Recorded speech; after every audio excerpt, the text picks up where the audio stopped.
Welcome to the Success Sensei podcast for anyone interested in success, happiness, and balance. We'll teach you how to be a black belt at life. And now, your host, former professional fighter, multiple world champion, entrepreneur, and investor, Robert Devan.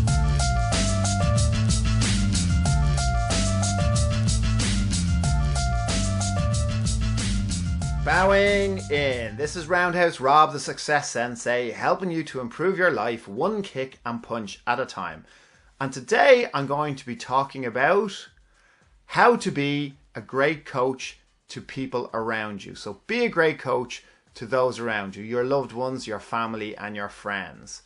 So what do I know about being a great coach? Well, I've asked some coaches. Of course, I've been involved in coaching for over 25 years, and I'm sure my peers would argue that I'm not a great coach, but I've been doing it kind of this long, and I've had some really good results, and I've had some great students, and I've brought people all the way up to black belt, and I've made international competitors and world champions out of some students. I've been involved in coaching a long time. I've coached myself a lot in karate to world titles and kickboxing and professional MMA. And not only that, it's not just about high level competitors or anything like that, or high level athletes. I've coached so many, well, in air quotes, normal people towards whatever goals they had in their life, their weight loss, their fitness, their martial arts goals, whether it was getting their yellow belt or getting their black belt. There's a huge gambit of reasons that somebody would actually take up martial arts, and you're very involved with them in their life, helping them to do that, especially in the path of martial arts. Coach is the word that I'm going to go with, but coach slash instructor slash mentor slash teacher slash, I don't really like guru because that's a little bit, I'm on a pedestal. And I mean, the coaching skills, are martial arts skills, or fighting skills, they're just skills.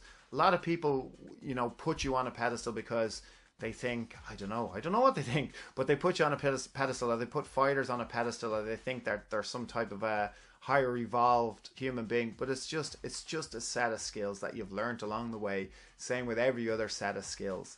So to be a great coach to the people around you, just before I get into how to be a great coach, all of us are coaches. All of us are teachers. All of us from time to time will want to pass information to those that we care about, and we'll want to help them along, because we all have information and we all have ways of helping our family, our friends, even people that are looking for help, and maybe strangers, people that we all have the ability to be able to do it. So how do you be a great coach? How does it work? Right. Well, the first thing is your motives.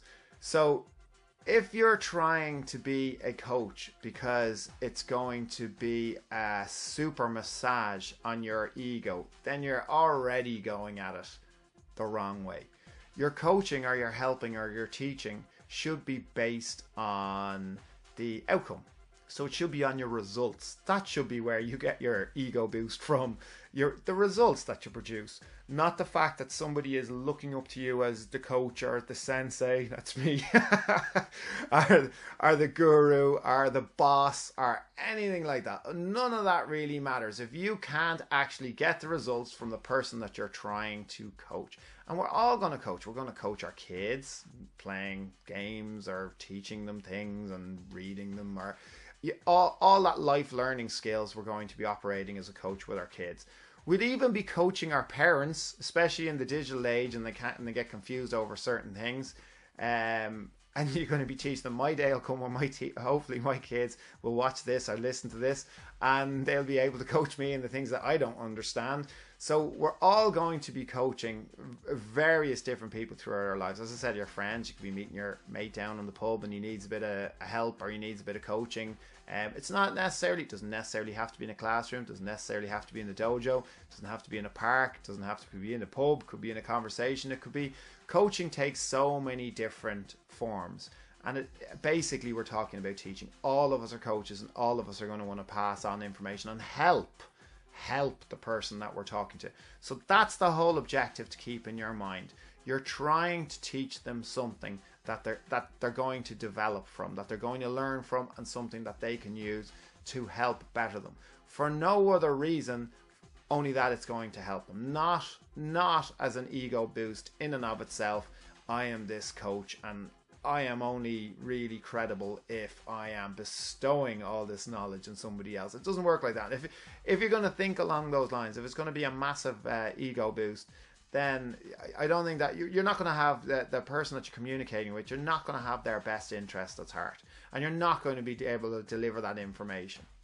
So you have to be a good coach, to be a great coach, you have to be a little bit selfless in the process.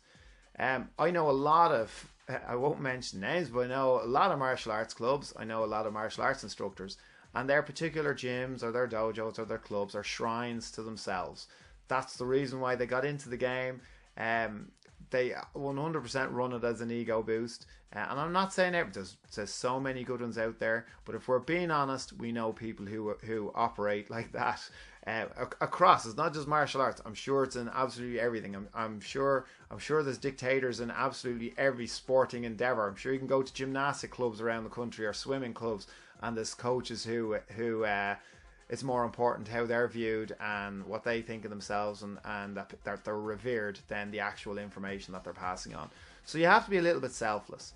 You're going to have to figure out what motivates your student, we'll call them, your client, your customer, your student, your friend, your family member. If if they learn more visually, if they learn more through hourly or orally, or they learn from simply doing it and repeating it over and over. It helps if you can figure that out pretty quick, because then you can relay the information. You can draw a picture instead of saying it, or you can simply demonstrate it and have them copy you, like monkey see, monkey do. That tends to be pretty popular in the martial arts world.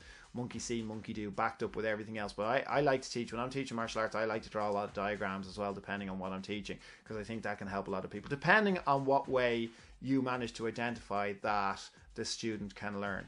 So you have to kind of figure out that you have to conform your teaching methods to their way of learning, or figure out what's working best to be able to translate your information. The next way is your style of coaching. So in martial arts, traditionally there was two different types of styles. There was military style and there was family style. So military style generally came from the hard styles of martial arts like karate. It was generally of Japanese origin. They would be more the military style. So where there was very much a structure, a hierarchy structure. Training would be a little bit more firm. Everything had to be exact, as you can imagine. It's a little bit more military based. The Chinese styles then were a little bit more family orientated. So while there was still a hierarchy, the emphasis was a little bit different. I come from family martial arts. That's the background I've always done across the board. So it's the one that I identify with the best. I don't like punishment training. Never have liked, if you do something bad, do 2 laps of the pitch, or that was never my way of coaching, and it was never what would work with me, because I would just go the opposite way. I would just be really stubborn. If I had a coach that tried to shout or get a point across and anyway like that, it just wouldn't work for me. Even if I felt the club was good for me, I just wouldn't be able to train in that environment, because I wouldn't be happy. So that didn't particularly work for me. It was encouragement that worked for me. So what I'm trying to say is, basically, you convey your message with love, right? It was not really hippie-ish of me to say that, but you actually have to care about the person you are coaching. If you don't care about them, it's going to be very, very difficult. Anyone that knows me knows that I prefer teaching one-to-one classes. My gym runs group classes every day. I teach group classes all the time. I like teaching group classes. I don't mind them at all. But one-to-one classes is where I thrive. And it's because I really like to know the person I'm teaching. I like to waffle about all kinds of stuff with them. I like to figure out what they like, their motivations. I like to get to know them. I like them to trust me. I like to trust them. And that's how we get our best results. In an environment that you're encouraged. I will try to encourage them doing things right, and I'll try to discourage if they're doing stuff that's wrong, but I won't actively try to find I won't actively look for them doing things wrong all the time so I can catch them out. Coaching with love. I know that's really strange, but you need to identify some common ground with the person that you're coaching. You need to know what motivates them in order to be able to coach them appropriately. The next step in being a great coach is not to be comparing the person you're coaching with yourself. And that's a hard one because it's human nature first to go, well, I did this and I was like this, because everybody is totally different. Physiologically, everyone's totally different. Mentally, emotionally, everybody's totally different. They have different time constraints. They have different problems in their life. Some they'll tell you about, some they won't tell you about. So trying to compare them to yourself and thinking, I do it this way isn't the way. Certainly, you can get them to emulate certain things, but you have to realize that they're a completely different individual. It is important to us as teachers to conform to our student, to the person that we're coaching, not to make them heavily conform to us or to our beliefs or our way of doing it, not to be too rigid. It's very important that we try to get the best from them, because everybody starts in a different footing. Everybody is completely different, has a completely different makeup and mindset. So it's very, very important to get the best out of them. So the belt system, for example, everyone has different beliefs in this, but the belts, when you progress, and if you do a belt systems in martial arts, each belt you should be a better version of yourself. It wasn't a better version in comparison to anyone else. It was of yourself. If you get a yellow belt, you should be a yellow belt in comparison to the white belt that was yourself when you walked in the door. When you get your black belt, it should be a black belt version of yourself in comparison to that white belt, that beginner that walked in the door. It shouldn't be based on somebody else. A great coach will always be honest and say it like it is, not in a hurtful way, but they'll always say, yes, it's good, or no, that's not quite right, it needs to be done again. They'll be straight up. They won't lie and say, yeah, that's grand, just because it suits yourself. It's very, very important that to get the results, you need to, again, I've already said it, you need to be selfless and concentrate on the actual improvement in your student. Otherwise, what was the point of you coaching? You haven't achieved your objective, unless your objective was just to give yourself an ego boost, being able to say that I'm better at them than they are because I'm teaching them, which isn't the case. I've seen some memes on Facebook and they've been going around for years, and it's along the lines of, for every 10,000 people that join a particular club or dojo, it'll eventually be whittled down and only one will get a black belt, and it's because they persevered and they were a unique person out of the 10,000. But I view that meme, and I understand what they're saying. They're trying to say that it's so hard, only one person out of every 10,000 will get a black belt and persevere. This is what a black belt means, and a black belt is, whatever is elite in comparison to other people, the other 9,999 people.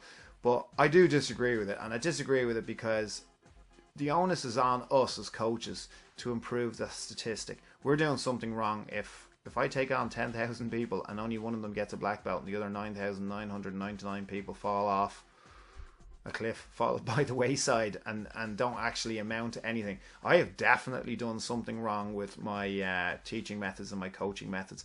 I would not be proud of a failure rate like that. And I guarantee if you were looking for a driving school or you were looking for a college and they had a drop-off rate of 99%, 90%, 80%, if they had a failure rate of anything that was super high like that, I don't think that you'd consider them. You'd want them to be having a pass rate of 95%, 99%.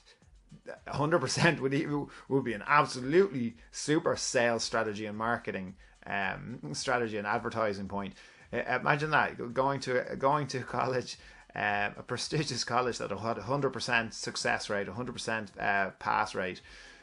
That's you'd sign yourself up if it was the subject that you needed the certification in.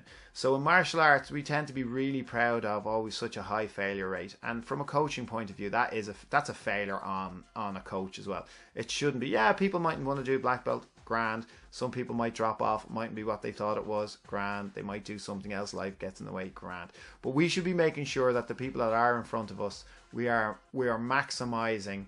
We're maximizing the benefits that they get. We're maximizing the instruction and the coaching so that they're not just a failed statistic. So they are getting the benefit out of it, and they are getting the maximum from your coaching methods. So it's very important that we look at our failure rates and we look at our success rates across the board. It's not a completely selfless pursuit. Even if you're not doing it, I mean, obviously it's my job. It's been my job for a long, long time. So I've gotten paid to do it. But I did it when I didn't get paid to do it. I coached when I didn't believe that money and martial arts mixed, which I soon changed my mind on eventually, because I realized that to be a good coach, to work 40 hours a week at a job coaching, in comparison to just doing it a few hours a week, it was two totally different standards, and two totally different experience levels. And then to teach and to be able to do it financially meant better facilities, better equipment, better other coaches as well to join me. Just the whole thing improved. So, but initially I did teach for quite a few years on a voluntary basis, and I would still do quite a lot of voluntary coaching, or to help out now and again if I can, or I might sponsor, a younger member or someone who might be struggling financially. It's not a completely selfless pursuit being a coach, even if you're not being paid for it. It's not a completely selfless pursuit, because you do get the benefit of you do feel great watching them improve, watching them get better, watching them achieve the things that they never realized they could achieve in the first place, but you actually did. So that's the thing, when you have someone in front of you and they don't realize their ability, but you know their ability, that's where, and then you see them actually flourish and achieve that. That's of massive benefit to you. I mean, that's just that really just makes it. And that particular ego boost is a healthy ego boost. That's absolutely super, knowing that you were a part of that and you helped bring them on such a level that you could actually see in your mind's eye and they couldn't even envision it. When you're coaching somebody, a general rule, and a rule that you should really subscribe to, is don't ask your student to do something that you haven't done before or that you wouldn't actually do yourself. So from a fitness point of view, I'm not going to turn around and go, right, 1,000 burpees, go. I've never done 1,000 burpees in a row myself. I'm not going to ask someone else to do it. I've never done 1,000 burpees in a row. I'm probably not likely to do 1,000 burpees in a row. And if someone said to me, right, 1,000 burpees, I'm probably going to find something else to do. So I'm not going to try to get someone else to do something that I wouldn't do myself. And that's something that I would try to stick by, so that my ethics in coaching are in the right place. I'm not going to ask them to do something that I can't do myself, or I wouldn't do myself, or I haven't done myself at one stage or another. There is a negative side to coaching, and that is sometimes you will coach somebody up from a basic level to one that they're confident, and the confidence can transfer into arrogance, and they end up basically going out on their own, or going into competition with you, or jumping to another association or club. This is renowned across many things. You take on an apprentice and you build them up. They get confidence. The first year they think you're amazing. The second year they think you're okay. The third year they think that you're holding them back and they know better than you, and they might jump ship then at that stage. This happens. You can't let it dishearten you. The ones that do that to you, just have to let it go, because if you do that, you'll become very cynical, very bitter and twisted, and you won't be a great coach to all the many other people that are going to be loyal to you for a long period of time. So it happens to everyone in martial arts. I'm sure it happens across all industries. So you can't let that one person or handful of people that might happen to you in your lifetime hold you back from being a great coach to everybody else out there. As a coach, it can be a hard decision sometimes, knowing how far to push a student or push a client. They might be saying to you that they want to achieve a certain thing. So then you fully get behind that, you give them all your motivation, and you push them hard. So say, for example, somebody says to me that they want to do a competition, and I take them at their word. They want to do a competition. This is just an example. And I say, right, okay, you're going to have to train a hell of a lot harder, hell of a lot more often, a lot more focus, a lot more intent with your training, a lot more intensity. And it's a hard one because sometimes they just say it, but they don't really mean it. And you can see that they're not enjoying the process, and they probably actually didn't really want it at all. It was just an idea that came into their head. So as a good coach, you have to be able to spot that. You have to be able to detect it so that you're not pushing them down a path that they think they want but they don't really want. Now that's a hard conundrum for a coach. It's happened to me many a time. People have wanted to compete and do competitions. As soon as they went down that road, I wanted to make sure obviously that they were so focused they weren't going to get hurt and they were going to be happy with their own performance. So you're pushing them, and then that pushing can be too hard for them because they didn't really want to do it in the first place, because it totally changes when you're training for fun and you're training for competition. Competition is a lot more serious. You know, it's a game to some people, but to others it's not. It's a very serious endeavor. So you train totally different. You don't just train for fun anymore. So the dynamic completely changes, and a coach would be reckless and foolish to just allow you just train for fun and just to take part in a combat competition. So the intensity does increase, and you can see in some people that they don't really want to do it, even though they said they want to do it. So as a coach, you have to be aware of that. People will say they want to do stuff and they want you to coach them, but they're not. They actually don't really. So you have to be able to detect and filter out the ones that actually don't really want to, and that's fine. Not everyone wants to compete. It's not about competition, but whatever their goal is, and maybe they want a lesser version of that goal, and that's fine. So you have to tailor your coaching. It's a hard one to make the call on. When do you push on through harder to get the best results, and when do you ease off and realize that these people don't actually really want to do this, and change path or sit down with them, etc., etc. So that's a hard moral dilemma for most coaches. It's my job to teach somebody a roundhouse kick, or to teach somebody how to do a punch, for example. And what happens is the people that you're trying to coach will put emotional or mental barriers in front of you. So you end up having to, as a coach, you end up having to deal with a lot of things that weren't the actual thing that you thought you were there to deal with. So if I say to somebody, I'm teaching them how to do a roundhouse, and they're saying to me, I can't do it, I then have to deal with the reasons why they can't. And there could be various different reasons. It mightn't be an actual hip impingement or flexibility issue.